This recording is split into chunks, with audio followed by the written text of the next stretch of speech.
வாத்தியார் ஒருவர் வகுப்பறையில குழந்தைங்கள்ட்ட ஒரு சில கேள்வி கேட்கிறாரு. "ஏணியில எது வலுவான பகுதி?" அப்படின்னு சொல்லிட்டு கேட்கிறாரு. எது வலுவா இருந்தா அந்த ஏணியில ஏறுறதுக்கு நமக்கு பாதுகாப்பா இருக்கும்?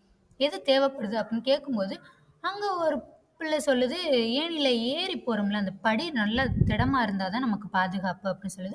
அடுத்து ஒரு நபர் என்ன சொல்றாருன்னா, "அந்த ஏணியில பிடிச்சு ஏறுற பகுதி தடிமனா இருந்தா தான் நம்ம பிடிச்சு ஏறுறதுக்கு பாதுகாப்பா இருக்கும்." அப்படின்னு சொல்றாங்க. இன்னொரு பொண்ணு என்ன சொல்லுதுன்னா, ஏணிய எங்க சாத்தி வைக்கிறோமோ, இந்த செவரோ, பக்கத்துல இருக்கிற பொருள் நல்ல வலிமையா இருந்தா தான், அந்த ஏணி மேல நம்ம ஏறி போறதுக்கு பயம் இல்லாம இருக்கும் அப்படின்னு சொல்லி சொல்றாங்க. இதெல்லாம் கேட்டோனே ஒவ்வொருத்தவங்க ஒவ்வொரு கருத்து சொல்றாங்க. அந்த ஆசிரியர் சொல்றாரு, "எல்லார் கருத்துமே நல்ல கருத்து தான். ஆனா, அந்த ஏணியோடைய கைப்பிடியையும், ஏணியோட படியையும் இணைக்கிறதுக்கு ஒரு நட்டு ஒண்ணு பொருத்தப்பட்டிருக்குல்ல.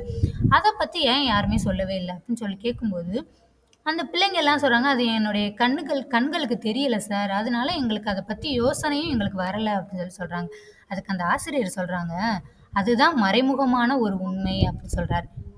சில நேரங்கள்ல இந்த ஏணி மாரி நமக்கும் துணையா ஒருத்தவங்க இருப்பாங்க. நம்மளையும் இறுக்கி டைட்டா பிடிச்சுக்கிறதுக்கு. அது யாருன்னா, குருவா இருக்கலாம், ஆசிரியரா இருக்கலாம், கூட பிறந்தவங்களா இருப்பாங்க, சகோதர, சகோதரியா இருப்பாங்க.